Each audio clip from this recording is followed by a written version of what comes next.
사도행전 17장 11절에 보면 이런 말씀이 있습니다.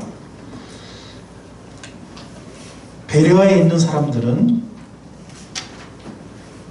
데살로니가에 있는 사람들보다 더 고성한 사람들이어서 아주 기꺼이 말씀을 받아들이고 그것이 사실인지 알아보려고 날마다 성경을 상고하였다.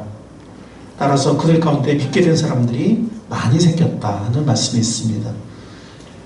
베레아라는 작은 도시가 있었는데 그 사도 바울의 선교 지역 중에 여기 있는 사람들이 간절한 마음으로 말씀을 받았을 뿐만 아니라 집에 가서 정말 이게 그런가 하고 다시 말씀을 날마다 상고했다는 겁니다. 그래서 그들 가운데 믿는 사람들이 많았다라고 하는 말씀이 사도행전 17장 11절에 있습니다. 오늘 말씀은 우리가 지난 시간에 우리에게 정말 중요한 것들을 계시하시는 인생의 열쇠와 또 역사의 열쇠를 계시하는 하나님에 대해서 우리가 배웠다면, 오늘은 실제로 역사를 주장하시고 역사를 완성하시는 하나님에 대해서 배울 텐데, 이 내용 중에 어떤 예언의 자세한 것들을 다루는 내용이 있어요. 조금 약간 어려울 수 있거든요. 그래서 여러분들에게 제가 권면드리는 것은 오늘 일단 잘 들으시고, 이 베레아 사람들처럼 잘 들으시고, 또 베레아 사람들처럼 집에 가서 우리 교회 홈페이지를 통해서나 아니면 유튜브에 바로 검색하셔도 되는데, 오늘 설교 내용을 꼭 이 동영상을 다시 보시고, 왜냐면 이 설교는 중간에 스탑할 수가 없지만 동영상은 중간에 이렇게 스탑할 수가 있거든요. 화면이나 내용을. 그래서 이렇게 다시 한번 확인하시고, 필요하면 성경 줄도 치시고 메모도 하시면서 꼭 이 설교 동영상을 다시 들으시기를 바랍니다. 오늘 이 메시지의 주제는 역사의 주인이신 하나님입니다. 우리는 지난 시간에 역사의 비밀, 세계 역사이든 우리 개인의 역사, 우리 가정 역사이든 그 역사의 열쇠를 알려주시는 분이 하나님이시다 하는 것을 저희들이 말씀을 통해 들었습니다. 오늘은 역사의 주인이신 하나님, 다시 말해서 역사의 과정을 주관하실 뿐만이 아니라 여러 나라들을, 제국들의 역사, 섭리적으로 그 모든 것을 주장하시는 하나님일 뿐만 아니라 역사를 완성하시는 하나님, 즉 영원한 하나님 나라를 정말에 이루시는 하나님에 대해서 우리가 배우게 될 것입니다. 오늘 다니엘서 2장 우리가 읽었던 이 부분은 하나의 신상, 바벨론을 실제적으로 세계적인 제국으로 건설한 느부갓네살이라는 왕이 있어요. 이건 세계사에도 나오는 거예요.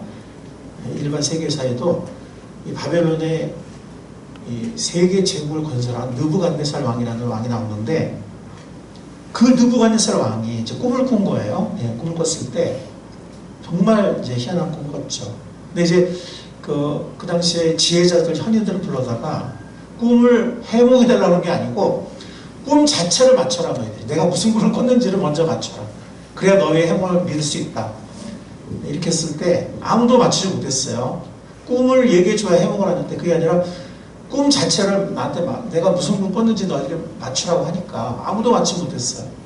그래서 그들이 다 죽음을 당하게 되었는데, 이때 다니엘이 그날 밤에 기도하면서 하나님의 계시가 받았죠. 그래서 모든 지혜자들을 살리게 됩니다.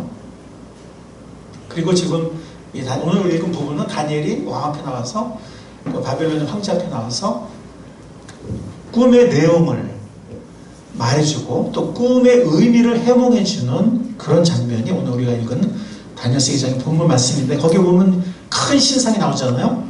그 큰 신상은 우리가 지난 시간에 했듯이 네 제국을 말합니다.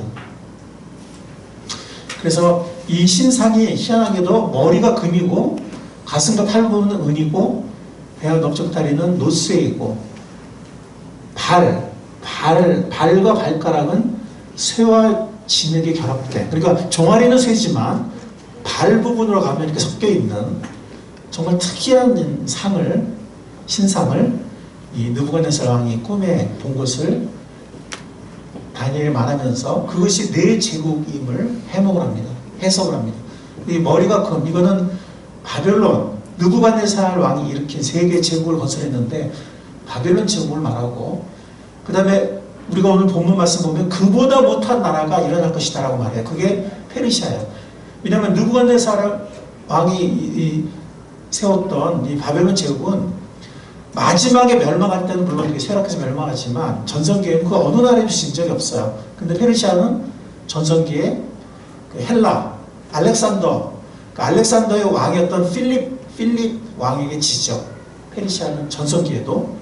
약간 바벨론보다 못한 나라인데, 우리 성경 말씀 다니엘서 2장에 보면 임금님 뒤에 임금님 나라보다 못한 다른 나라가 일어날 것입니다.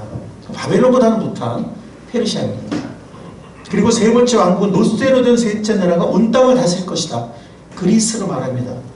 필립과 그 아들인 알렉산더, 전 세계를 정복했던, 그것이 바로 배와 넓적다리, 노쇠로 이루어진 그 부분을 말합니다. 그리고 발, 종아리부터 쇠인데 발 부분은 쇠와 진이 섞여 있는 정말 특이한 신상인데, 이것은 로마를 말합니다.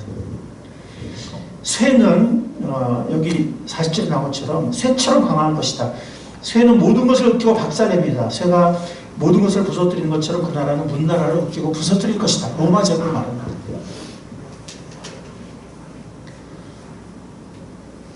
자, 이 마지막 네 번째 이 부분이 로마라는 것을 유대인들, 그러니까 조세푸스의 그 고대 역사서, 이거 요세푸스라는 거는 우리나라에 번역이 됐어요. 내용으로. 요세푸스, 유명한 유대인 역사가거든요. 요세푸스 책에 보면 유대인들도 이 네 번째 부분을 로마로 보고 있어요. 초대 교구들도 이 신상의 네 번째 부분을 로마로 보고 있습니다. 그리고 복음서 기자들도 그렇게 본 것을 알 수가 있습니다.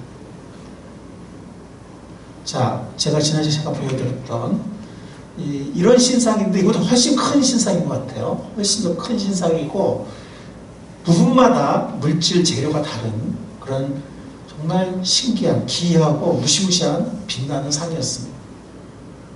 머리가 금이라고 했죠. 가슴 부분이 은이라고 했습니다. 철기를 가진 민족이 다른 청동이나 석기나 아니면 다른 그 당시에 다른 민족들을 이겼죠. 철기는 가장 강력한 무기입니다. 발이 이렇게 근데 철과 진흙이 섞인, 그리고 근데 이제 어떤 난데없이 큰 돌이, 엄청나게 큰 돌이 갑자기 날아들어서 이 신상의 발 부분을 쳤다고 했어요. 그러니까 로마 제국을 친 거예요. 발 부분은. 그랬을 때 온 신상이 다 무너져 내리고, 어떤 그 타작마당의 겨처럼 다 날아가 버리고, 그 자리에 이 돌이 산같이 쌓여서 나중에는 온 세상을 덮는 거대한 산이 되었다. 이게 맨 마지막에 하나님, 종말의 하나님의 나라를 상징하는 거죠. 그것이 바로 꿈의 내용이었습니다. 글씨 잘 안 보이시죠? 이 그림으로 그린 거예요. 그래서 여기 보면 그림 글씨가 너무 작아가지고, 이게 지금 바벨론이거든요. 이게 이제 이제 페르시아고요. 이 부분이 그리스, 헬라 제국 그리스고요. 여기 보면은 이 고대 로마, 고대로 이 쇠. 근데 발은 섞여 있다고 했잖아요. 그죠? 그리고 발가락은 10개잖아요. 그죠? 이거는 종말의 로마예요. 종말의 로마. 고대 로마가 아니고. 다시 한번 복습을 하겠습니다. 자, 이 머리 부분이 어느 제국이라고 했죠? 네, 금으로 된 머리 부분은 바벨론, 은으로 된 가슴과 팔은 페르시아, 메데 페르시아. 배와 넓적다리가 노세라는 이 부분은 그리스 제국, 헬라 제국입니다. 마지막 종아리와 발은 로마 제국을 나타냅니다. 그리고 거대한 돌이 날아와서 이 모든 발을 쳐서 이 신상을 무너뜨리고, 가루가 돼서 이 신상을 날아가 버리고, 이 돌들이 쌓여서 거대한 산을 이뤘다 그랬는데, 이건 바로 뭐냐면 영원한 하나님의 나라. 그 어느 것에도 정복되지 않는, 그 모든 것을 정복하되 자신은 그 어느 것에도 정복되지 않는 영원한 하나님의 나라를 이 큰 산이 상징하고, 하나님 나라의 궁극적인 승리를 상징합니다. 그런데 성경은 하나님의 나라를 여러 차례로 말을 해요. 무슨 말이냐면 예수님이 오셨을 때 이미 하나님의 나라가 시작이 돼요. 여러분 그거 알고 계세요? 예, 그래서 하나님의 나라가 너희 중에 있다. 예수님 그러셨죠. 그죠? 그 다음에 예수님이 오셨을 때 구원의 복음만 전파하는 것이 아니라 하나님 나라의 복음을 전했다 그랬어요. 복음이라는 건 좋은 소식이거든요. 구원의 소식도 좋은 소식이에요. 근데 하나님의 나라가 곧 임한다. 좋은 소식이에요. 그래서 뭐 복음서의 맨 처음에 보면 복음서마다 조금씩 묘사가 다르지만 이 구원의 복음, 회개와 구원의 복음만이 아니라 하나님 나라의 복음을 예수님이 전하기 시작했다 하는 그런 구절들이 많이 있습니다. 자, 그런데 여기 보면 온전한 하나님의 나라라고 했잖아요. 그러니까 예수님이 오심으로써 본격적으로 시작이 된 거예요. 본격적으로 시작된 하나님의 나라가 아니라 이것이 더 성장하고 발전되어서 온전해진 하나님의 나라. 네, 그것도 두 가지가 있어요. 두 가지가. 네.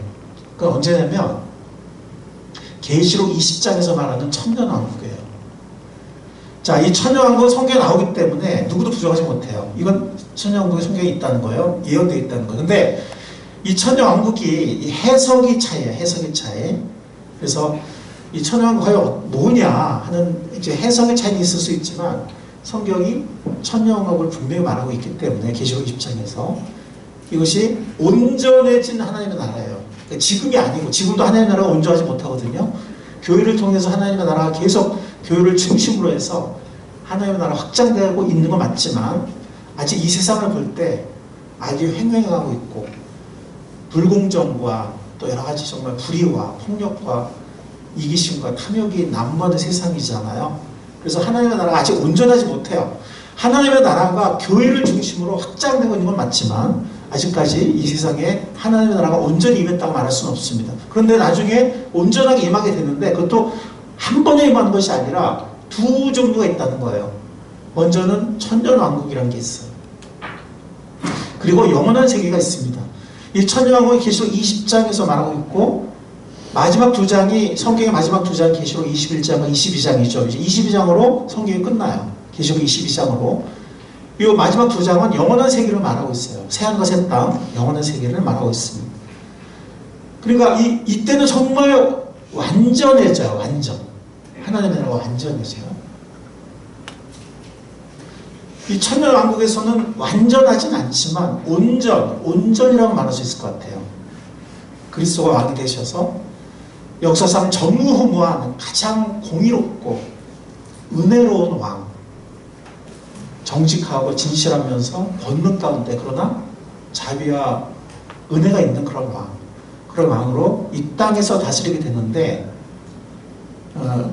그래서 온전한 하나님의 나라가 임하는 거예요. 지금과는 다른 온전한 나라. 그렇지만 이 영원한 세계는 거의 완전이라고 표현할 수 있어요. 완벽한 하나님의 나라가 온전히 실현되는 그 성경이 두 온전한 하나님의 나라를 말하고 있습니다. 자, 이 오늘 해석이 다니엘서 2장 첫 부분은 쉬운데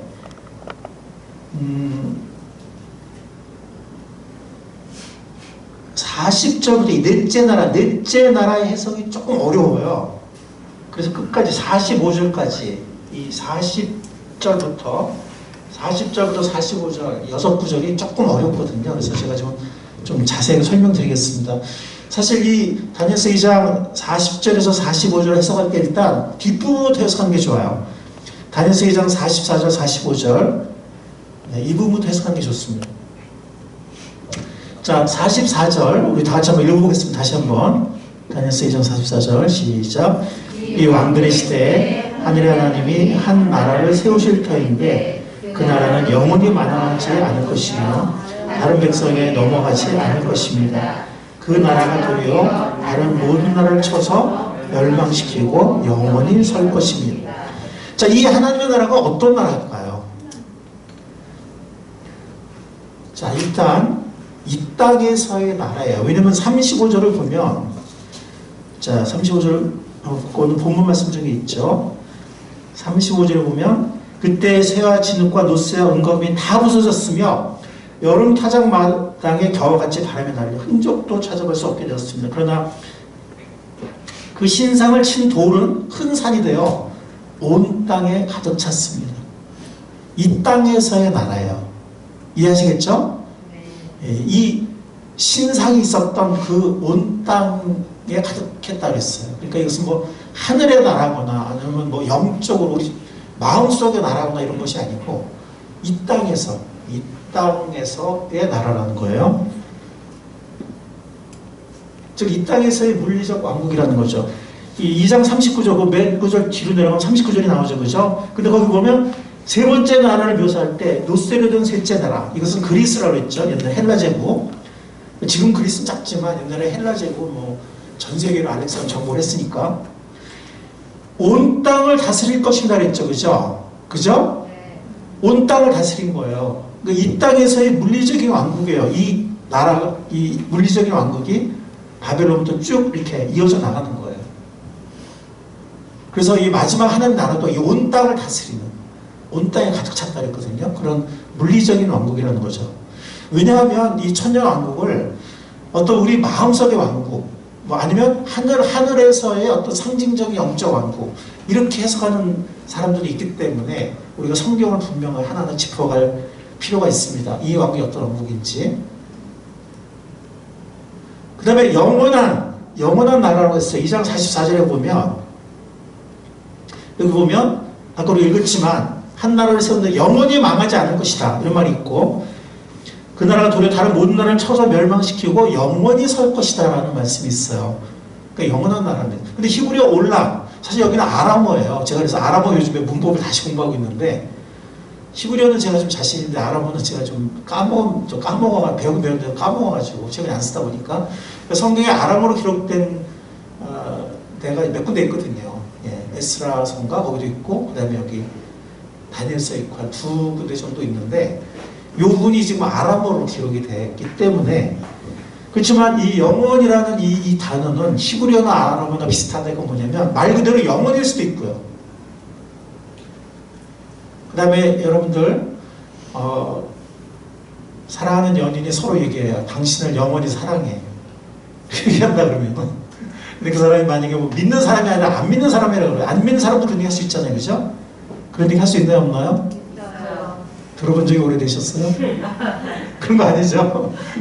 당신을 영원히 사랑해 할 때 그 영원은 뭐예요? 평생이란 얘기지. 그게 정말 시간적 영원 그건 아니잖아요. 그런처럼 히브리어 이 올람이나 혹은 아람의 어떤 이런 이 영원이라는 이 단어는 말 그대로 정말 이터널티, 영원을 말할 수도 있지만 긴 시간을 의미할 수도 있어요. 그거는. 자, 근데 2장 44절을 보면 영원이라는 말이 나오거든요. 영원히 설 것이다. 사실 천년왕국은 영원세로 이어지기도 하지만 굉장히 긴 그런 그리스도의 통치 기간이거든요. 그걸 이 나라의 성격을 알 수 있고요. 영원으로 이어지는 굉장히 오랜 기간 동안의 나라다. 통치되는 나라다. 세 번째는 44절에 보면 모든 나라를 쳐서 멸망시킨다. 그런 말이 나와요. 그러니까 이렇게 굉장히 좀 급격한 변화죠. 세상의 모든 나라들을 다 심판하고 멸하는, 그러니까 모든 것을 정복하는 나라, 멸하는 나라예요. 이렇게 뭐라 그러시죠? 이렇게 그냥 조용히 이렇게 알듯 모르듯 오는 그런 나라가 아니에요. 정말에 갑자기 모든 것을 심판하는, 모든 것을 정복하는 이런 나라. 마지막으로는 종말의 나라예요. 사실 어떤 목사님들, 어떤 분들은 이건 해석의 차이예요. 이단 그런 건 아니에요. 이 천년왕국의 견해의 차이는 전 세계 기독교에서, 기독교육이나 신학계에서 이단 아니다 이런 건 아니에요. 의견 해석의 차이인데, 이 천년왕국을 우리 마음속에 혹은 하늘에서의 어떤 상징적인 예수님의 통치, 우리 마음속과 하늘에서 부활하신 예수님이 하늘에서 지금 계시는데 왕으로 승천하신 건 맞죠. 근데 그 왕의 왕권이 이 땅에서 아직 온전히 이루어지진 않았어요. 우리가 볼 때는. 근데 이제 어쨌든 왕으로 승천하신 건 맞는데, 이제 죽으실 때는 종으로, 정말 섬기는 종으로 속죄의 제물로 겸허히 죽으셨고 왕으로 승천하신 건 맞는데 그래서 그 하늘에서의 예수님의 어떤 상징적인 왕으로서의 어떤 그런 행위, 우리 마음속에 이루어진 왕 되신 주님의 통치, 뭐 이런 거를 이 나라로 보는, 지금 이 다니엘서 말하는 왕으로 보는 분들이 있어요. 실제로 주석 같은 데 보면. 근데 그렇게 해석하기 참 쉽지가 않은 게, 지금 보면 이 땅에서의 나라고 그 다음에 모든 것을 정복하는, 그래서 이제 아까 같이 보시는 분들은 예수님의 초림 때 그 나라가 이루어졌다고 말을 해요. 온 세상에 산것 같이 된 그 나라가. 그런데 예수님이 오셨을 때 로마는 계속 존재했거든요. 예수님 죽으신 다음에도, 승천하신 다음에도 로마가 나중에 이렇게 동로마 서로로 나누잖아요. 예. 그래서 제가 좀 순간에 헷갈리는데, 동로마가 왜 가지고 그죠? 서로마는 한 몇백 년 더 존재하고, 동로마는 이제 11세기인가까지 존재를 하죠. 예. 그래서 지금 여기 보면은 이 갑자기 돌이 모든 것을 무너뜨리고 하나님의 나라를 산처럼 이룬다고 그랬는데, 예수님의 초림으로 보기에는, 왜냐면 그 로마가 계속 존재했어요. 예수님의 죽음과 승천 이후에도, 초림의 사역 이후에도 존재를 했기 때문에 그렇게 보기 어렵고, 또 그렇게 해석하는 분들은 이 하나님의 나라, 이 영원한 하나님의 나라가 우리 마음속에, 또 하늘에서의 뭐 이렇게 약간 영적인 해석을 하는데, 지금 보면은 이 땅에서 계속 어떤 제국들이 이어지고, 마지막에는 이 땅에 어떤 나라가 국권에 설 것인가, 이 땅의 진정한 왕이 누군가 하는, 이제 그렇게 다니엘서가 보고 있고, 또 갑자기 모든 것을 쳐서 무너뜨리는, 멸하는, 예, 그렇게 말하고 있기 때문에 이걸 예수님의 초림 때 이루어졌다 보기에는 사실 그건 좀 어려운 것 같아요. 예, 예수님의 초림 때 뭐 로마를 멸망시키고 막 로마가 다 무너지고 그러진 않았거든요. 그 다음에 이게 종말의 나라라는 거, 예수님이 초림이라기보다는 종말의 나라를 어떻게 할 수 있냐면, 2장 44절의 분위기가 영원히라는 말이 계속 나오거든요. 그죠? 영원히. 그래서 이 분위기가 그럴 뿐만 아니라, 여러분 오늘 집에 가셔서 다니엘서 7장을 꼭 한번 읽어보세요. 7장. 이 다니엘서 2장과 7장은 서로 연결이 돼요. 왜냐하면 7장에서도 네 짐승을 말해요. 이 네 짐승이 뭘 말할까요? 똑같아요. 바벨론 다음에 아까 어디라 그랬죠? 메데 페르시아, 그 다음에 그리스, 헬라 제국, 그 다음에 로마잖아요. 이 신상의 네 부분이잖아요. 그죠? 다니엘서 7장에서 네 짐승이 나오는데, 이 역시 넷이에요. 이 넷이 똑같아요. 그런데 이 7장 13, 14절 몇 장 넘기시면 나오죠. 그죠? 한번 읽어보겠습니다. 자, 제가 13절을 읽을게요. 여러분들은 14절 읽어보시기 바랍니다. 다니엘서 7장 13절. 내가 밤에 이러한 환상을 보고 있을 때 인자 같은 이가 오는데 하늘 구름을 타고 와서 옛적부터 계신 분에게 나아가 그 앞에 섰다. 옛부터 계신 분이 그에게 권세와 영광과 나라를 주셔서 민족과 언어와 다른 모든 백성이 그들을 경외하게 하셨다. 그 권세는 영원한 권세에서 영원하지 않을 것이며 그 나라가 멸망하지 않을 것이다. 여기 그 나라가 영원한 나라고 멸망하지 않는다. 이거 아까 2장, 단지 2장은 표현이 비슷하죠. 그렇죠? 그래 안 그래요? 네. 그렇죠? 근데 여기 보면 인자 같은 분이, 이건 나중에 인자로 오신 예수님이에요. 하늘 구름을 타고 와서 옛적부터 항상 계시니 에게로 나아가 그 앞에 섰다 그랬어요. 그래서 권세가 그분에게 주어졌다 라고 얘기를 해요. 근데 권세가 그분에게 뿐만이 아니라 18절에 보면, 18절 같이 한번 읽겠습니다. 7장 18절 시작. 그러나 가장 높으신 분의 성도들이 나라를 얻을 것이며 영원히 그것을 누릴 것이다. 성도들도 그 나라를 얻어요. 같이 왕노릇을 하게 돼요. 근데 이거는 계시록 20장에서 말하는 천년왕국에 보면 그리스도와 함께 성도들이 함께 왕노릇한다 했거든요.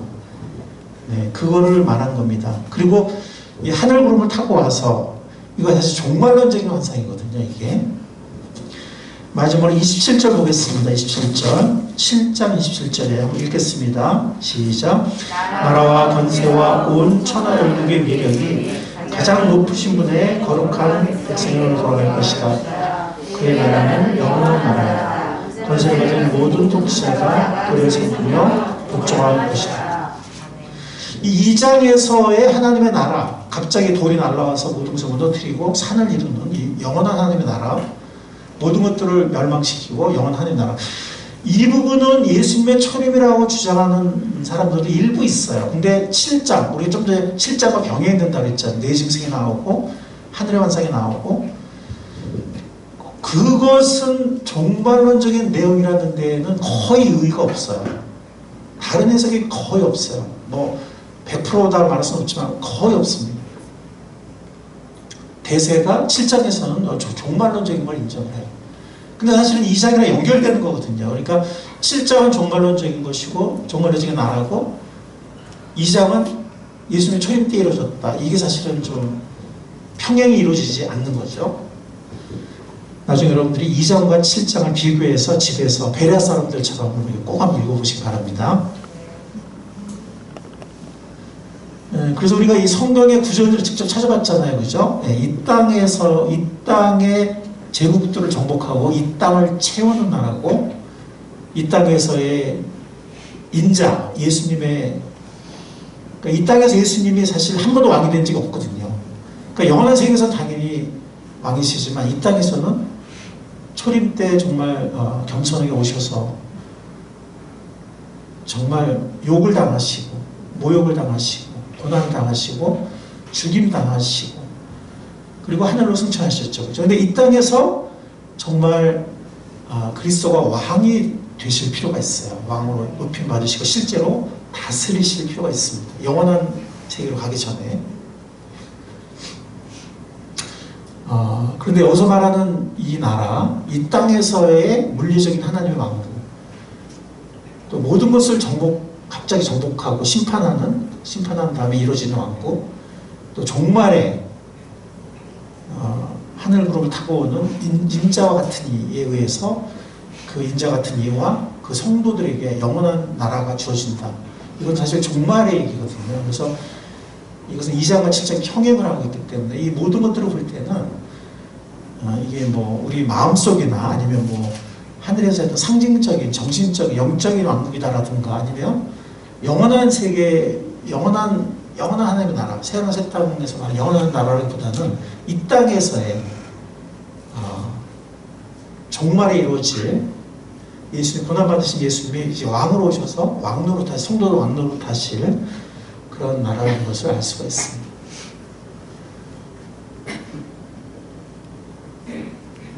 아까 제가 말씀드렸죠. 예수님의 초림으로 시작된 하나님의 나라, 또 영적 왕국, 어떤 분들이 일부 분들이 이렇게 주장하는 분들도 있는데 이렇게 보기 어려운 게 이 땅에서의 나라라는 것이고 모든 것을 갑자기 정복하는 나라인데 그러면 로마도 심판하고 이제 로마도 정복하게 되는데 그래서 예수님의 초림 때는 로마가 멸망하지 않았거든요. 그리고 오히려 오랫동안 1000년 이상 존재했거든요.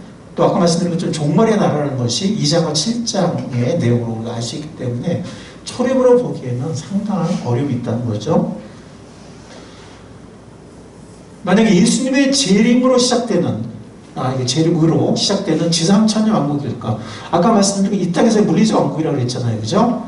근데 우리가 다니엘서는 찾아봤지만 계시록은 안 찾아봤는데 한번 찾아보도록 하겠습니다. 우리가 베레아 사람들처럼 한번 찾아보고 이게 정말 그런가 확인하고 이런 게 좀 필요한 것 같아요. 근데 이제 여러분들 스스로가 우리 사실 저도 영어를 가르치기도 하지만 사실 진짜 공부는 집에서 혼자 이렇게 씹으면서 내 것으로 소화할 때 진짜 내 지식이 되거든요. 그래서 오늘 제가 이렇게 말씀을 해설하지만 여러분들이 다시 말씀드리지만 동영상 여러분들이 다시 볼 수 있으니까 다시 보시면서 성경 찾아가면서 여러분들이 이렇게 내 것으로 소화하는 씹고 할 때 정말 여러분들의 것이 되리라고 생각합니다.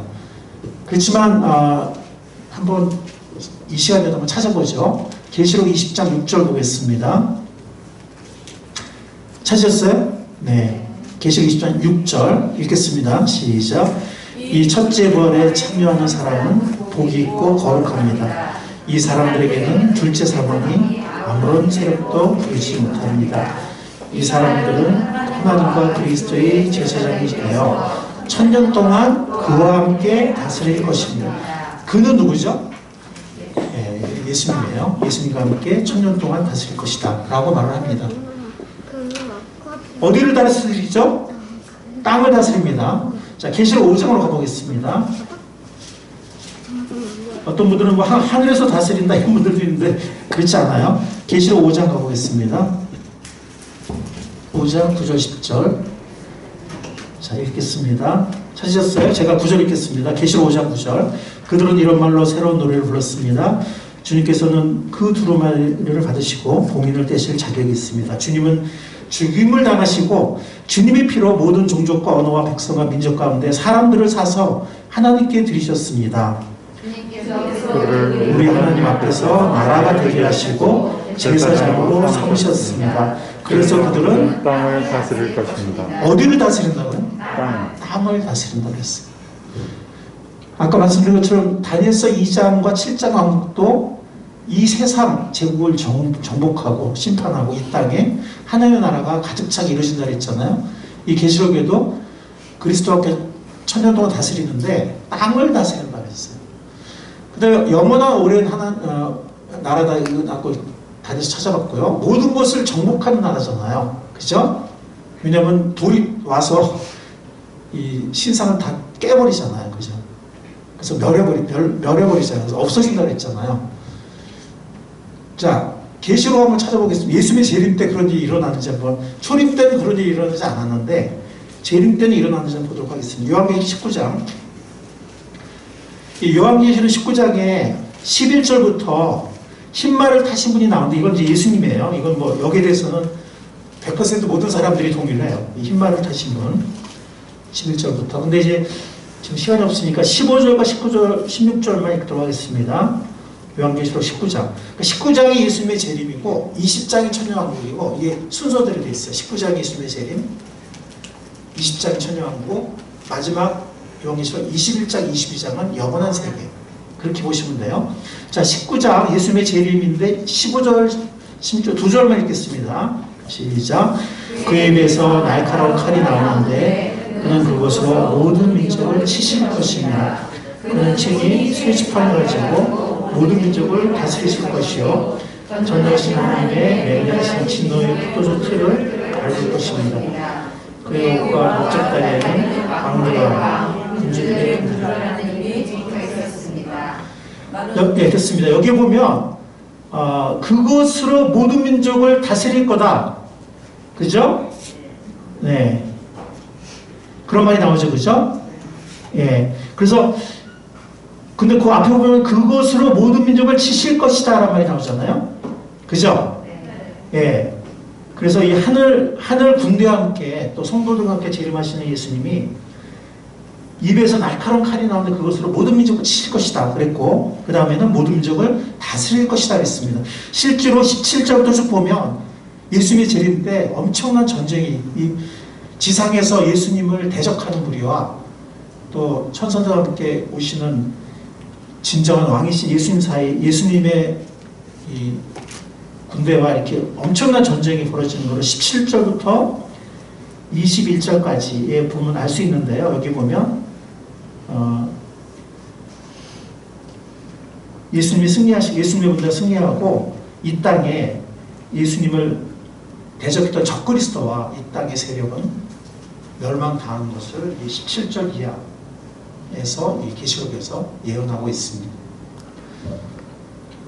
즉 이것은 계시록 2장 44절에서 말하는 모든 것을 멸하는 심판하는 그 예언의 내용과 이 계시록 예수님의 재림 때의 상황이 일치하는 것입니다. 예수님이 초림에 오실 때는 평화의 왕으로 물론 영원한 면을 볼 때는 평화지만 예수님 오실 때는 겸손하게 그냥 죽으시려고 뭐 정복하거나 하기보다는 오셨고 그러니까 초림의 예수님은 종으로 속죄의 어린 양으로 오신 것이고 근데 이 어린 양이요. 이 어린 양이 유대인의 문헌에 보면 우리 어린 양 그러니까 순하다고 생각하실지 모르겠지만 유대 문헌에 보면 통치하는 종말의 왕으로 묘사되고 있어요. 그러니까 이 초림의 어린 양은 정말 속죄의 제물로 바쳐지는 피 흘린 어린 양이 되는 것이고 두 번째 오신 예수님은 통치하시는 어린 양.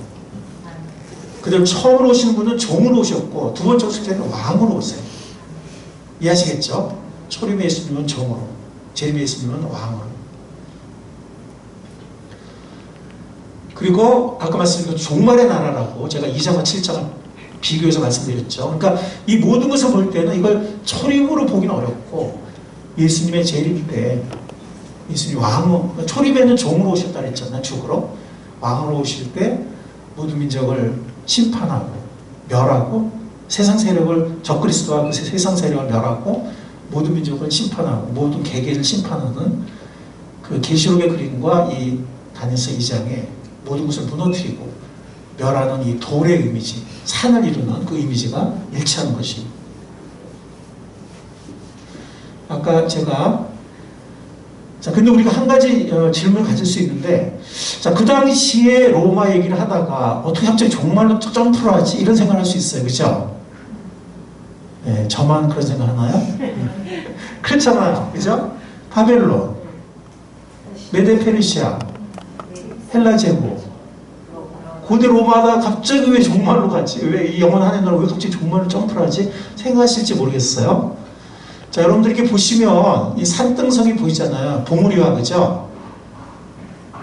이게 잘못하면 하나로 보여요, 이게. 그죠? 근데 사실은 하나가 아니죠. 그 사이에 뭐가 있냐면 지금 이런 식의 어떤 계곡이 있고, 그죠? 있단 말이에요. 네. 근데 언뜻 보면 이게 하나로 보인단 말이에요. 잘 보면 둘이죠, 그죠?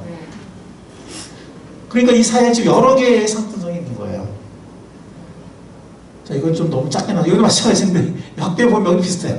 이게 하나인지 둘인지 이게 그렇게 멀리 있을 때는 잘 몰라요. 하나 같기도 한데, 사실 이거를 가까이 가서 보면 이게 사실 두세 개 막 이렇게 되거든요. 자, 우리가 구약의 예언의 산들을 볼 때, 이거는 굉장히 중요한 거예요. 왜냐면 여기만 적용되는 것이 아니라, 구약의 많은, 뭐, 이사야, 예레미야, 뭐, 에스겔, 많은 예언, 호세와, 하여튼 많은 예언에서 아모스와 이게 공통적으로 굉장히 많이 뭐 100%라 말할 수는 없어요. 예수님이 베들레헴에서 태어나신다 이거는 그냥 딱 한 번 이루어진 거예요. 두세 번이 반복될 수는 없어요. 그런데 많은 예언들은 한 번에 이루어진 것이 아니라 다중 성취가 되는 경우들이 있어요.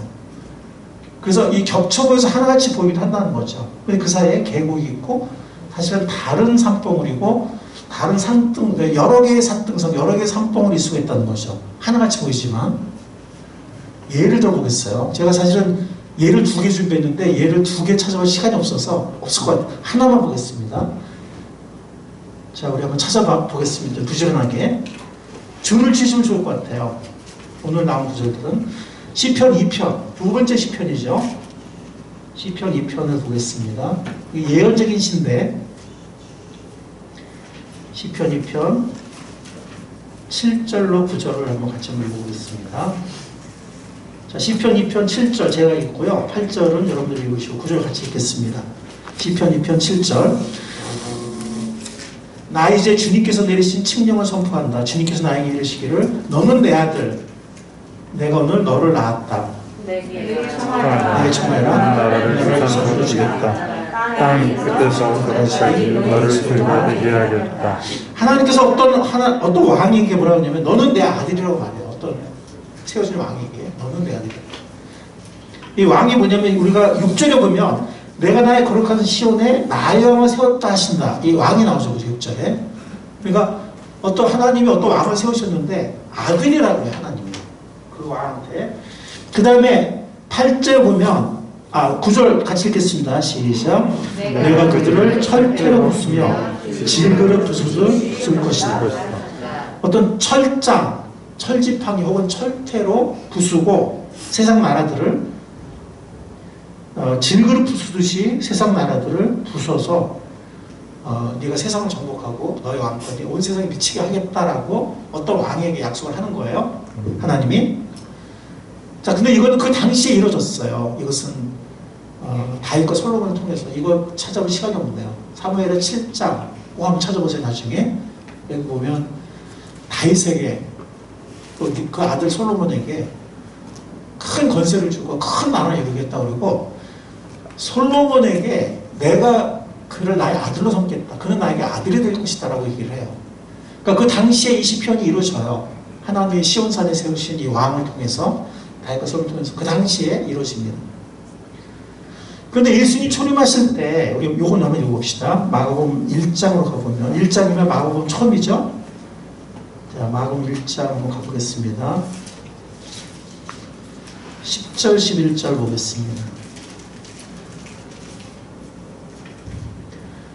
마가복음 1장 10절을 제가 읽겠습니다.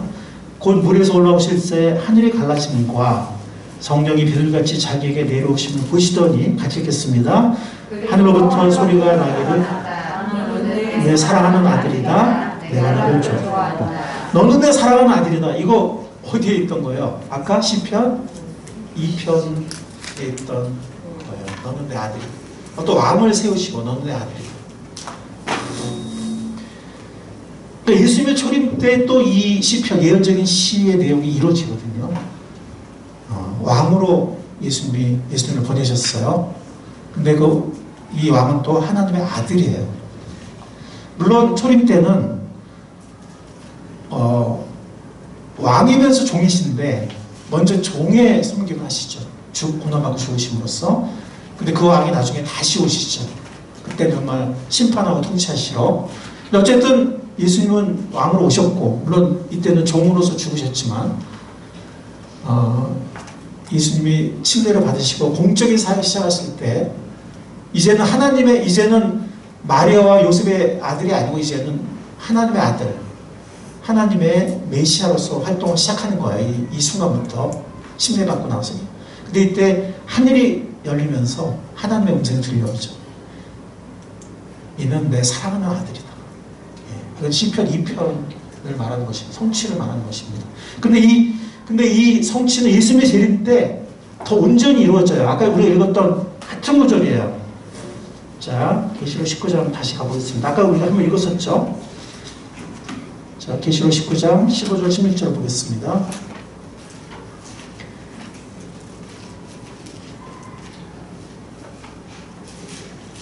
(15절만) 읽겠습니다. 15절만 다시 읽겠습니다. 시작. 그의 입에서 날카로운 칼이 나오는데 그는 그것으로 모든 민족을 치실 것입니다. 그는 친히 쇠지판을 가지고 모든 민족을 다스리실 것이요 전능하신 하나님의 명령하신 진리의 수를 밟을 것입니다. 여기 보면 쇠지팡이를 가지고 모든 민족을 다스릴 것이다. 이거 아까 시편 2편 말씀이죠? 그래 안 그래요? 요 밑에 보면은 여긴 안 나오나? 시편 인용이 됐다는 게 사실 주석을 보면 다 나와요. 그러니까 이 쇠지팡이를 모든 민족을 다스리니까 아까 시편 2편의 약속이에요. 그러니까 예수님의 재림 때도 이루어지지만 그 사랑하는 아들, 근데 그 왕을 하나님 사랑한다고 그랬잖아요. 시편 2편에 보면 사랑하는 아들이라고 그랬잖아요.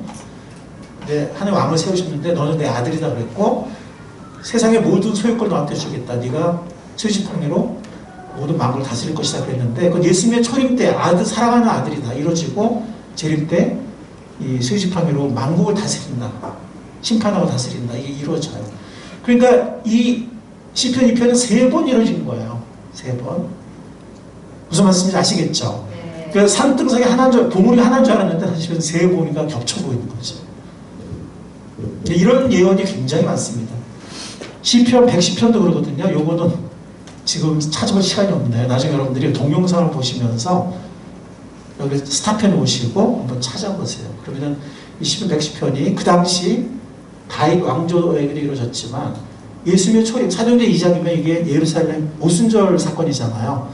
초대교회가 탄생하는 이때 이것이 예수님이 이루어졌다고 베드로가 인용하고 있고 고린도 15장에 가보면 이것이 예수님의 재림 때도 온전히 이루어진다는 것을 시편 110편 9절이 인용되고 있어요.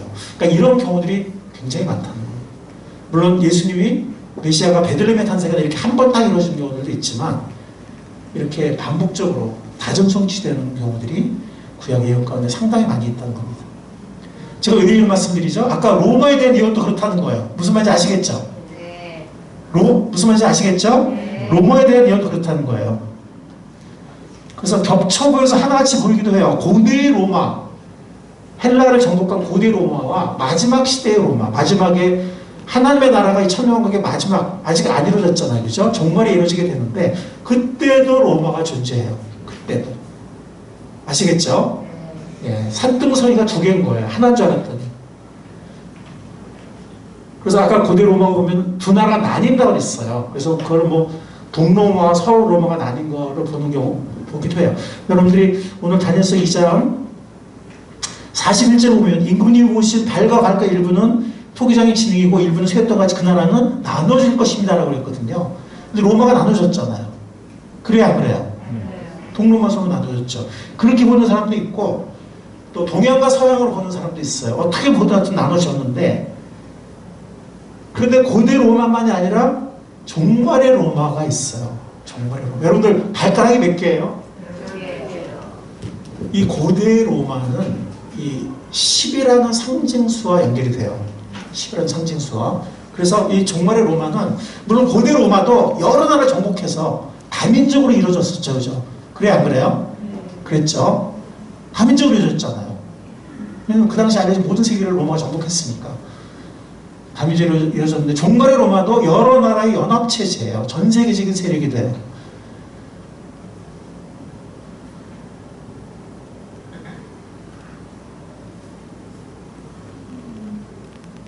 자, 우리가 이 발가락 10개, 그러니까 이게 10이라는 숫자가 굉장히 중요한데 왜 그러냐면은, 이 앞에 신상이 사람의 모습이잖아. 머리부터 가슴, 팔, 뭐 종아리, 그죠? 두 종아리. 그러니까 발가락도 10개겠죠, 그죠? 이 신상의 모습이. 그런데 계시록과 다니엘서에서 10뿔이라는 말을 계속 하거든요. 이거 지금 찾아볼 시간이 이걸 찾아볼 시간은 없는데 여러분들 꼭 찾아보세요. 줄 치세요. 예. 계시록 7장, 계시록 13장, 계시록 17장에 보면 10뿔이 나와요. 10뿔. 종말의 로마 제국에서 10뿔이 일어난 것이다. 근데 흥미로운 거는 10뿔 말고 또 다른 뿔이 나옵니다. 이 또 다른 뿔이 그 전에 모든 것들을 다 제압해버려요. 이 또 다른 뿔이 바로 적그리스도인데 이 다니엘서와 7장과 계시록 14장 17 여기 보면 10뿔과 10뿔을 제압하는 또 다른 뿔이 나옵니다. 이거는 로마, 종말의 로마에서 나온 것입니다. 여러분들이 그림을 보면 이게 좀 글씨는 작지만 그냥 이미지만 보세요. 여기 보면 위에 거, 그러니까 이렇게 이게 좀 약간 시커멓죠. 약간 시커먼 부분이 고대 로마예요. 고대 로마 그 당시 알려진 세계를 거의 다 정복을 했어요. 근데 여기 보면 약간 연한 부분 있죠. 여기는 약간 연하죠, 그죠?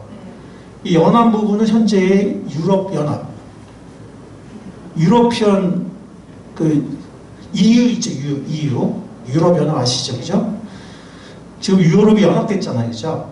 한 정부가 생겼거든요. 유럽 얼마 전에 영국이 탈퇴했죠, 그죠? 탈퇴했는데 어쨌든 그 유럽 한 정부 한 의회 유럽이 연합을 했는데 상당 부분 일치하고 있어요. 여기 뭐 스웨덴 뭐 이런 나라들 외에는 옛날의 로마 제국과 지금의 유럽 연합이 거의 일치를 해요.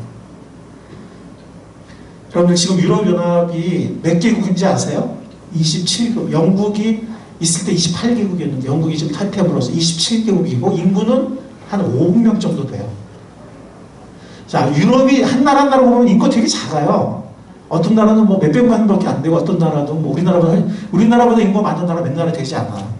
근데 뭉치니까 이게 5억 명이 되는 거예요. 그리고 전 세계 GDP의 24%, 4분의 1이 돼요. 굉장하죠? 그러면서 1인당 또 36,700달러, 또 잘 살면, 개개인도 잘 살면서 유럽이 전부 연합했을 때는 전 세계 경제의 4분의 1을 차지유지해요. 그 다음에 나라처럼 이사회는 정상회의와 이사회이고 유럽 의회가 또 있어요. 집행위원회, 정부죠. 재판소도 있어요. 법정도 있어. 감사원도 있어요. 은행도 있습니다.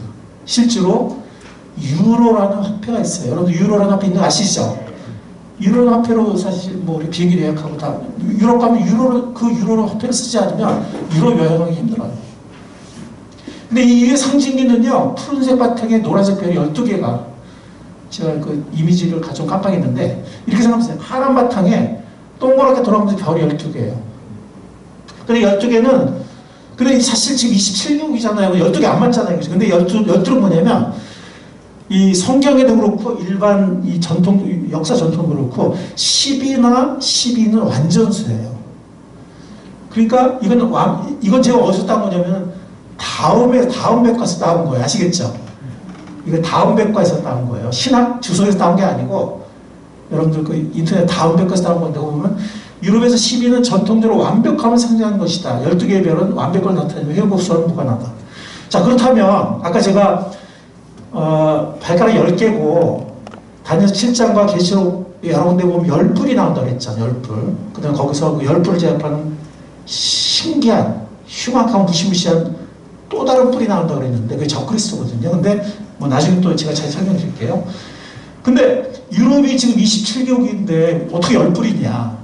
이 마찬가지 이유예요. 열이라는 거는, 물리적인 수일 수도 있지만, 뭐 나중에 뭐 10개 나라를 줄어들 수도 있겠죠. 근데 꼭 그런 물리적인 수만이 아니라, 완전함을 나타내는 거예요. 이 12가 그렇듯이. 근데 여러분들, 이 10뿔에 또 다른 뿔은 11개잖아요. 근데 지금 유럽 연합의 그 별이 몇 개라고요? 비슷하죠. 하나는 왜냐면 10이나 완전수를 말하는 것이기 때문에. 예수님이 뭐라고 했냐면, 뜻이 하늘에서 이루어진 것처럼 땅에서도 이루어지다. 이 땅에 아직 예수님의 통치가 이루어지지 않았고, 하나님의 온전 나라가 이루어지지 않았어요. 근데 이 천년왕국 때 예수님의 재림과 함께 이 땅에서 하나님의 나라가 온전히 이루어지게 됩니다. 물론 영원한 세계가 그 다음에 기다리고 있긴 하지만, 하박국 2장 14절에 보면 바다에 물이 가득한 것 같이 주의 영광을 아는 지식이 땅에 가득할 것이다. 이거 개역개정은 물이 바다 덮음같이, 이 찬양 가사기도 한데, 물이 바다 덮음같이 이렇게 번역을 했는데, 새 번역은 바다에 물이 가득하기. 여러분들 바다 한복판에 나가보셨나요? 엄청난 물이 있죠, 그죠? 무서울 정도로. 육지가 전혀 보이지 않아요. 엄청난 물이 있어요. 아무리 큰 배도 정말 뭐 푸른 낙엽처럼 느껴져요. 물이 얼마나 많은지. 그런 것처럼 온 세상에 하나님의 영광을 인정하는 지식이 가득할 것이다 라고 얘기를 합니다. 천년왕국 때부터 이루어질, 천년왕국과 영원세계에서 이루어질 이 주 예수가 다스리실 나라, 여기 보면 찾아볼 시간이 없는데, 여기 보면 예수님이 모든 것을 정복한 다음에는 영원한 나라를 아버지 하나님께 바친다고 했어요. 근데 그 전에 모든 것을 자신의 발밑에 정복할 때까지는 예수님이 다스릴 것이다라는 게 부활장이죠. 고린도전서 15장이 나와요. 부활장이라고 하는 여기에 나옵니다. 15장 24절 꼭 한번 나중에 찾아보세요. 그 나라는 언제 오죠? 예수님의 재림과 함께 반드시 옵니다. 예. 근데 오늘 24절에 보면은, 오늘 이건 본문 말씀이죠. 다니엘서 2장. 이 꿈은 그대로 이루어질 것이다 라고 다니엘이 바벨론의 느부갓네살 황제에게 말합니다. 이 해몽에 맞은 것처럼 이 꿈은 반드시 이루어진다. 그대로 이루어진다라고 말합니다. 그렇게 되고 있습니다. 자, 여기 계시록 22장 20절 있잖아요. 그죠? 고린도 15장 있고. 네. 그래서 예언의 시계가 지금 거의 이제 종말의 시계가 거의 지금 끝까지 갔어요. 이게 몇 분 남았는지 아니면 몇 초 남았는지 몰라요. 왜냐면 거의 왔기 때문에. 유럽이 다시 흥기하고 있어요. 이것은 적그리스도의 등장, 왜냐면 여기서 적그리스도가 나오기 때문에. 또 지금 세계 정부가 가능하잖아. 유럽만 뭉친 것이 아니라 곳곳에서 뭉치고 있는데, 언젠가 이것은 세계 전체가 뭉칠 수 있는 준비가 되는 거예요. 그 적그리스도가 온 세상을 통제하는 그런 때가 온다는 거죠. 그래서 이것은 뭐 옛날부터 뭐 조지 오웰의 동물농장 같은 거, 뭐 빅브라더 1984라든가 아니면 계속 또 소설이나 영화에서도 나오지만, 다 그것이 성경에서 이제 그 아이디어를 따간 거거든요. 근데 실제로 그런 일이 이제 기술적으로 가능해요. 여러분들이 제가 무슨 말씀 설명 안 드려도 무슨 말인지 아시죠? 저는 가끔 참을고서 있잖아. 이렇게 용인 지나가면 용인의 코비도 몇 명입니다. 떠요. 아, 내가 용인 지나면 어떻게 하는 거야 도대체. 서울 지나가면 서울 떠. 어저께 뭐 300 몇 명이 뭐, 아니 내가 가는 거 다 알고 있나 봐. 지금 특히 코비드를 통해서 사생활을 양보하는 추세예요. 우리에게 안전함을 준다면, 우리에게 복지를 준다면 내 사생활을 통제하는 거 어느 정도 양보하겠다. 예, 점점 이런 추세예요. 미국에 있는 사람들이 나 코비드 걸려 죽으니까 내 자유를 건드리지 마 이런 사람들이 있었는데 이게 계속 오래되니까 그런 사람들 서서 이제 그래 일부는 뭐 내가 양보할게 이런 추세로 갈 수밖에 없는 거예요. 자기의 안전위치와 주위의 어떤 압력으로 인해서 점점 기술적으로나 아니면 흐름적으로나 이런 세계적인 정부의 통제가 가능한 그런 모든 상황이 이미 돼 있죠. 당장 예수님의 재림이 먼저예요. 적그리스도의 출현보다 예수님의 재림이 먼저예요. 또 이 세상의 지상 대환란보다 예수님의 재림이 먼저예요. 그러니까 예수님의 재림은 지금 어느 순간에 이루어질 수 있는 때에 와 있는 거죠. 그 다음에 일어날 일들이 기다리고 있는 것이 재림 이후에. 근데 이 보세요. 폴 앙리 스파크라는 사람이 대단한 사람인데 유엔 총회 초대 회장이고 유럽 연합이 탄생했을 때 초대 의장이고 나토 사무총장 출신이에요. 대단한 사람이죠. 이런 사람 드물겠죠, 그죠? 이 사람이 뭐라 했냐면 한번 읽어볼까요? 시작. 새로운 위원회는 필요하지 않다. 지금도 너무 많다. 우리가 원하는 것은 만인의 충성을 한 번에 받고 우리를 경제적 늪에서 건져줄 만큼 능력이 뛰어난 사람이다. 우리에게 그런 사람을 보내달라. 그가 신이든 악마든 무조건 받아야 돼. 참 무서운 말이죠. 우리가 원하는 안정과 뭔가 물질적인 풍요를 준다면 신이든 악마든 뭐 독재자든 뭐든 받아들이겠다는. 누가 그런 얘기를 했어요? 이런 사람이 이런 얘기를 했어요. 이렇게 중요한 사람.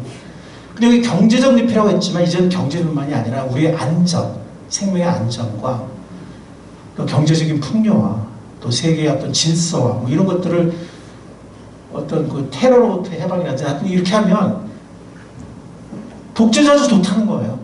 네, 한 사람, 능력 있는 한 사람. 지금 우리나라도 요즘 돌아가면 이렇게 될 수도 있어요. 네?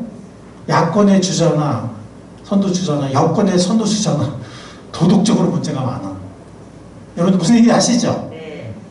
야권의 뭐 이모라는 분이랑 여권의 뭐 윤모란 분이나 이 도덕적으로 근데 그 사람들이 누가 되든 능력 있고 우리한테 안전을 시켜주고 우리한테 풍요를 주고 우리한테 하면은 찍겠다는 거예요.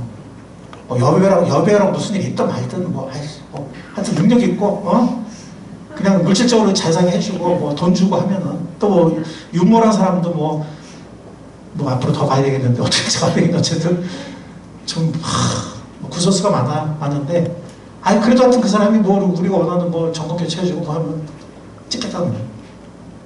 무슨 말인지 아시겠죠? 네. 이게 전 세계적으로 이제는 뭐 윤리성이나 이런 것보다도 그냥 우리가 원하는 거 안정과 풍요와 뭐 질서와 이런 거 주면 그런 강력한 사람 오히려 괜히 위원회 만들어서 맨날 말싸움하는 게 아니라 그냥 강력하게 팍 그냥 우리나라도 그렇게 할 것 같아요. 우리나라에서 받아들이겠다는 거예요. 기술적으로 돼 있고 세계적인 여러 가지 요즘에 재난이나 이런 거 통해서도 이제는 기꺼이 이미 우리 이미 지금 감시당하고 있죠, 그죠? 그래 안 그래요? 이미 감시당하고 있어요. 내가 어서 크레딧 카드 쓰면 뭐 어디서 썼는지 고속도로 통과하면 뭐 어디서 통과했는지 CCTV 사방이고 그냥 휴대폰으로 어디 지나가면 내가 지나가는 거 다 알고 있었어. 네, 가능해요. 그런 시대에 우리가 살고 있어. 이스라엘이 재건국됐죠. 이거는 뭐 우리가 그냥 여러분이 관심이 없을지 모르겠지만 이거는 역사의 기적이에요. 이런 일은 전무후무예요. 전에도 없었고 앞으로도 있을 수가 없어요. 예, 나라와 영토를 언어를 잃어버린 나라가 전 세계적으로 1950년을 뿔뿔이 방황하다가 2000년이 지나서 이미 수백 년 다른 자리에 살고 있는 땅에 와서 나라를 세웠다. 유엔이 그걸 허락했다. 이건 전무후무한 일입니다. 역사적으로. 불가능한 일이에요. 우리나라 뭐 30몇 년 우리나라 없어질 뻔했죠. 그죠? 우리 땅에 살고 있고 우리는 말을 쓰는데도 유대인들 보면은 막 흑인 유대인, 뭐 항인적 유대인 막 이래요. 언어도 뭐 히브리어를 몰라요. 그 지금도 저지그터지 유대인이 이스라엘에 살고 있는 유대인보다 더 많아요. 근데 어떻게 그 땅에 이미 다른 사람들이 수명에 살고 있었고 주위에는 20개가 넘는 아랍 국가들이 으르렁거리고 있는데 어떻게 그 경상도만 조그만 나라가 독립을 재건국을 할 수 있냔 말이에요. 소련도 있고 하는데. 근데 어쨌든 기적적인 일이 일어났고요. 그 다음에 아까 말씀드린 유로연합이 결성되고 부상하고 있죠. 또 세계적인 재난과 이 성의 예언도 있죠. 기근과 지진 예언도 있고 기후와 자연의 파괴 예언도 있고 인간사의 이기심과 욕망과 탐욕과 폭력성은 디모데후서 4장이라든가 여러 군데 예언도 있어요. 디모데후서 4장 여러 군데 예언도 있어요. 예언의 시계가 거의 찼어요. 지금 재밌는 건 뭐냐면 기독교인이 아닌 사람들 중에도 이 지구가 오래 못 간다고 보는 사람들이 굉장히 많아요. 여러분들 어제 사진 봤어요? 생선을 요리해서 잘라냈는데 거기서 뭐가 나왔어요? 미세 플라스틱. 플라스틱 나왔죠, 그죠? 보니까 미세도 아니더만 눈에 보일 정도인데 미세한 건 뭐 더 많겠죠. 눈에 보이는 건 더 많겠죠. 이제는 생선도 되게 좋아하거든요. 제가 닭고기, 돼지고기 좀 싫어하는 편이라 소고기는 비싸고 생선 어렸을 때 많이 먹었는데 생선도 못 먹게 생겼어 이제. 후쿠시마에다가 또 뭐 미세 플라스틱에다가 어떻게 먹겠어 이제. 크리스천이 아닌 사람들도 이 지구가 오래 못 간다 보는 사람들이 굉장히 많습니다. 예언의 시기가 거의 찼어요. 주님의 재림이 언제 일어나도 이상하지 않은 그런 시대에 우리가 살고 있다는 거예요. 아까 제가 집에 와서 읽기 시작했는데 바로 그겁니다. 그의 마지막이니 그가 모든 통치와 모든 것을 멸하시고 나를 아버지께 바칠 때라. 근데 그 전에 바치기 전에 모든 원수를 그 발에 둘 때까지 반드시 왕노를 하실 것이다. 이 그는 예수님이에요. 고난당하셨던 종, 왕으로 다시 오실 예수님. 이 땅에 오셔서 왕노를 반드시 한다고 했고, 그러고 나서 이 나라를 아버지께 이렇게 되면 이제 영원한 세계가 시작이 되는 거예요. 바치고 나서. 그 다음에 계시록 20장 20절 한번 읽어보겠습니다. 시작. 모든 계시를 증언하신 분이 이렇게 말씀하셨습니다. 그렇다. 내가 곧 가겠다. 이렇게 말씀하셨어요. 그러니까 예수님 입장에서는 우리한테 가시는 거예요. 우리한테는 오시는 거죠. 자, 마지막 읽겠습니다. 아멘. 오십시오. 주 예수님. 이거는 성경의 거의 제일 마지막 부분에 있는 말씀. 계시록의 제일 끝부분에 있는 말씀입니다. 예수님 오실까요? 안 오실까요? 반드시 가겠다고, 반드시 오시겠다고 하셨습니다. 자, 우리는 지금 다니엘서 2장에서 역사의 비밀, 역사의 열쇠를 알려주시는 하나님을 우리가 지난 시간에 배웠고, 오늘은 역사의 주인이신 하나님, 역사의 모든 제국들, 나라들, 과정을 주관하시는 하나님, 그리고 역사를 완성하실 하나님, 하나님의 나라를 산처럼 이루실 하나님에 대해서 우리가 배웠습니다. 자, 계시록 5장, 아까 제가 읽었던 구절이죠, 그죠? 그들이 예수님의 피로 각 나라 백성 가운데 사서 하나님께 드리시고 그들로 나라와 제사장 삼으셔서 그들이 예수님과 함께 땅에서 왕노를 할 것이다 라고 요한계시록 5장에 나온다고 했죠, 그죠? 이건 개정인데 세번역에는 땅을 다스릴 것이다. 아까 우리 읽었죠? 그렇게 나오고 있습니다. 여러분들, 이러한 나라가 곧 올 것입니다. 우리가 주님과 함께 이 땅을 다스리는 그 나라가, 영원한 하나님 나라가 이 땅에 임할 것입니다. 이 땅에. 아멘. 그 나라를 어쩌면 바로 목전에 왔을 수도 있어요. 어쩌면. 이 나라를 사모하는 우리가 될 수 있기를 바랍니다. 아멘. 이건 베드로서의 말씀에 한번 읽어보겠습니다. 시작. 하나님의 날이 임하기를 바라보고 간절히 사모하라. 그날의 땅이 물질이 뜨거운 물에 녹아지려니와 우리는 그 약속대로 의리한 것이 새하늘과 새 땅을 바라보고. 이 새 땅은 천년 왕국을 상징하기도 하고 영원한 세계를 상징하기도 합니다. 아까 제가 말씀드렸죠. 이중 산등성. 네.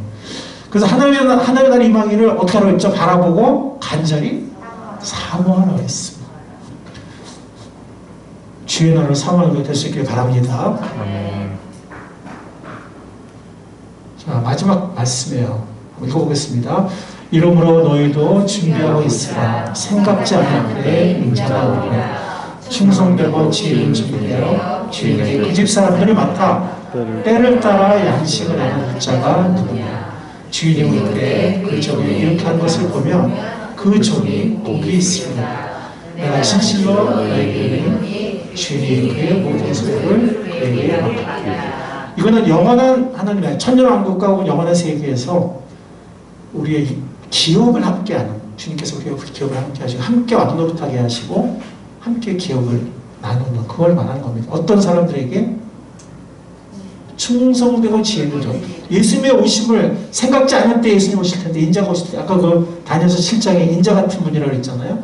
생각지 않은 때에 인자가 오실 텐데, 충성되고 지혜 있는 종이 되어서 그 집사람들, 이거는 교회 안에 있는 사람들과 교회 바깥에 있는 양들이, 교회 안의 양떼와 우리 안의 양떼와 우리 바깥의 양떼를 말하는 건데요. 때를 따라 양식을, 이 생명의 양식, 주님께만 줄 수 있는 생명의 양식을 받아서 나눠줄, 우충병을 먹을 때 주님께부터 받아서 나눠줄 그런 사람이 누구냐고 예수님 찾고 계세요. 우리 이런 사람들이 될 수 있기를 간절히 바랍니다. 아멘. 그럴 때 주님이 오실 때 우리를 칭찬하시고 우리의 재능보다는 충성됨을 보세요. 달란트를 얼마 받았든 금그릇이든 나무 그릇이든 지 그릇이든 그거보다는 얼마나 신실하게 충성되었느냐, 그걸 보시면 그때 주님께서 칭찬하시고 우리와 기업을 나누시고 함께 왕노릇하게 하시겠다고 약속하셨습니다. 이 말씀에 합당하게 살아가는 우리의 삶이 될 수 있기를, 주께서 우리를 도우시기를 간절히 축원합니다. 아멘.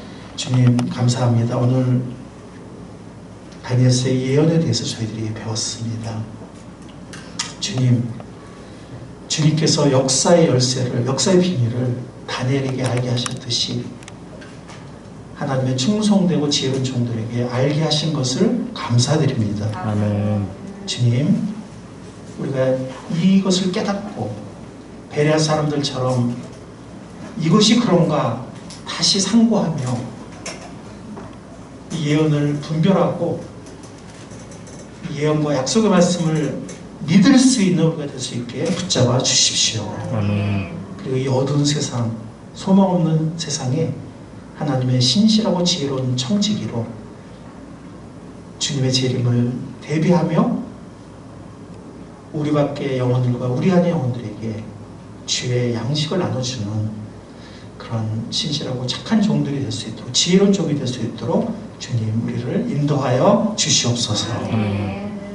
다시 오실 주님, 왕의 왕 되신 예수 그리스도 이름으로 감사하며 기도했사옵나이다. 아멘.